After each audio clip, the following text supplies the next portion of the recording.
Sir. Now, Wyclef, you're in a group, tight quarters. You're always kind of working. You say you spending 20 hours a day with Lauryn Hill. At some point, you step the boundary. You know what I'm saying? Now, what did that do for that core of the group? Does he blame you sometimes? Like, man, like why you I'm just sure he couldn't-" definitely blamed me. You know what I'm saying? You know, and if you go back to the old articles one time, you know, where Props was like, yo, man, Clef was the cancer of the Fugees. You know what I'm saying? Remember when he said that? Yeah. Because at the time, you got to understand his frustration, though. You feel me?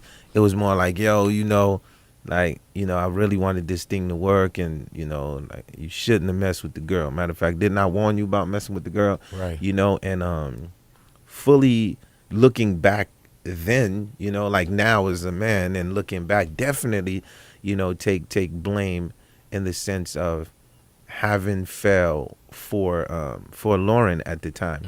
But, you know, in my form of artistry, and a lot of times, like, we read these stories and we go read whether if it's like Marvin Gaye and Tammy Terrell, or even go back to the days of Rome or mythology with Zeus and whoever he fell for.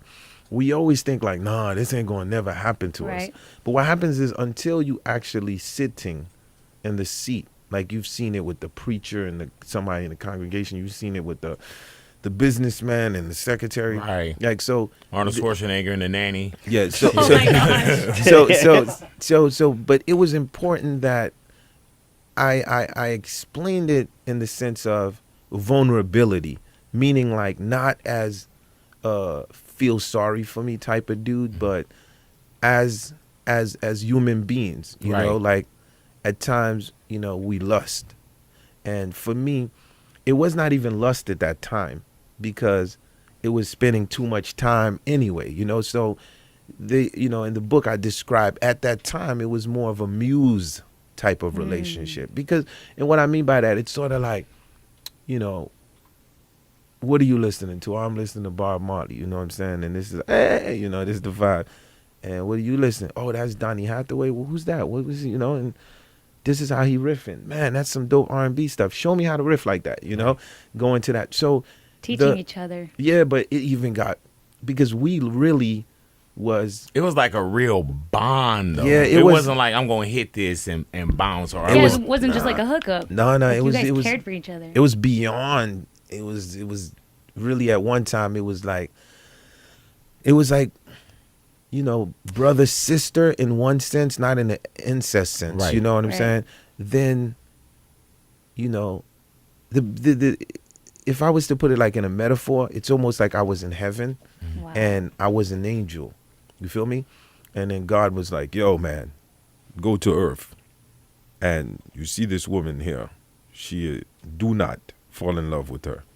You are supposed to help her through life with whatever she wants to accomplish, you know? And he beams you to earth, you know what I'm saying?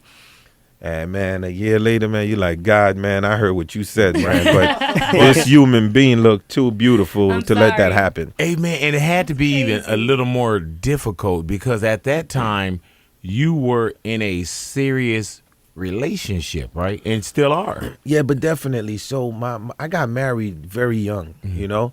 And one of the things for me was,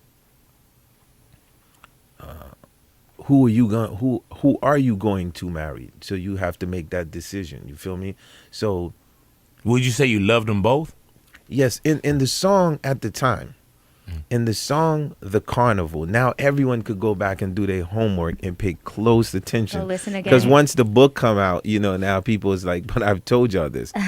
The album that y'all love so much, "The Carnival," you big boy. Yes, sir. You see, I'm you tried to tell me. Yeah, the song which refers to your chapter is a song called "To All the Girls I Loved Before." Right. Now, if you was to play that song right now, what you would do is, it would clearly, you'd be like, oh, okay, I understood that chapter at that time. To be bold enough, though, at the time on the Carnival, to say, you know, I'm in love with two women, who is it going to be now? Clearly, this is what I say in the lyric. At that time, you know, that's sort of like how I felt. Did anyone pick up on that? I think y'all was too busy listening to Right, Gone to right. November. You know, obviously we do have to talk about the thing that everyone's been talking about. And I wanted to know, why did you, I guess after all these years, why now talk about the Fugees and everything? Was it just like time? Because everyone asks you, hey, why did you guys break up? Hey, what's up? Are you guys going to be, you know, you and Lauryn cool?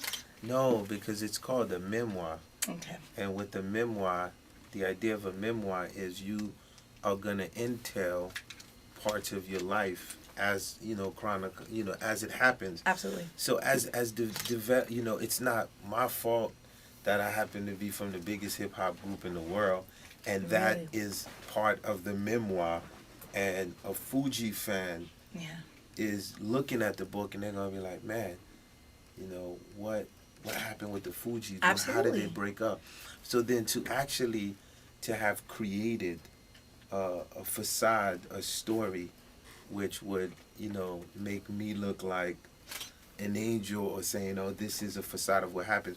Eventually, somebody is going to end up writing the story, right? Yeah. So it's better that you write your own story Yeah. before somebody write your story. So it's not a matter of why now. Why now would I write a book? Yes. Because I'm 42, right? Yeah. I'm going to write 7 books. So this is like the first of 7. But inside of the book, it's called a memoir. Yeah. And inside of a memoir, you're going to put things that, you know, is going to sometimes rub people. Like, I don't really want my wife to go back and live. Dude. Yes. You feel me? Like, I'm not trying to have her live that memory in that year. But, you know, when you read it, I wanted for every word, for somebody, you know, for you to feel like, yo, this is really going down here. This Yeah. is, for me, as a reader, an avid reader, like reading like The Alchemist or different things, the only thing that pulls me in is it's just when the writer's pure, you know? Yeah. And whether you say it or somebody else say it in time, it's gonna be said, you know? Yeah. Yeah. Have you and Lauryn talked since this came out? I haven't spoken to Lauryn, and last time I spoken to Lauryn would probably be like Dave Chappelle. And then I know one time after that, I made a statement when I said that she needed help because I felt like she was a bit bipolar. Mm-hmm. Like, I'm always vocal with what I'm gonna say. Like, I don't bite my tongue. And I just felt like sometimes when somebody is sick Mm-hmm. or something is wrong, other people around them tend to keep them like that because it works better for them, you see? So it's like, at the end of the day, for me, it's so much I can do in extending my arm or saying whatever, right? But every action triggers a reaction, right? Yes. So I'm hoping that when she sees this, you see, it's gonna trigger a reaction anyway. Like, she can't just chill and sit. Like, she has to be like, you know, like, I hope it just triggers a great reaction. And she's like, yo, I got to get my book written.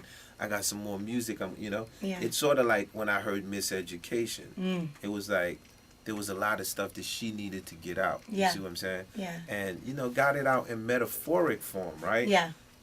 I'm just not much of a, when it comes to writing, like, it's, to writing books, you know, it's just a different style in how I write.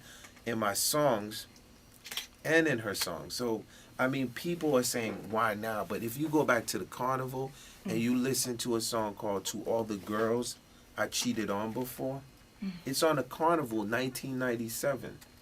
I'm breaking the whole story down.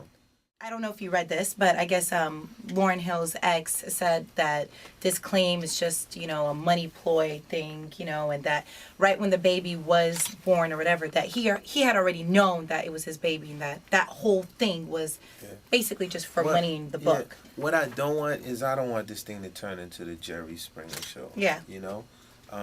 The bottom line to it is, you know, as like I stated in my book, sitting there and being there in that spot, you know, it really was what it was.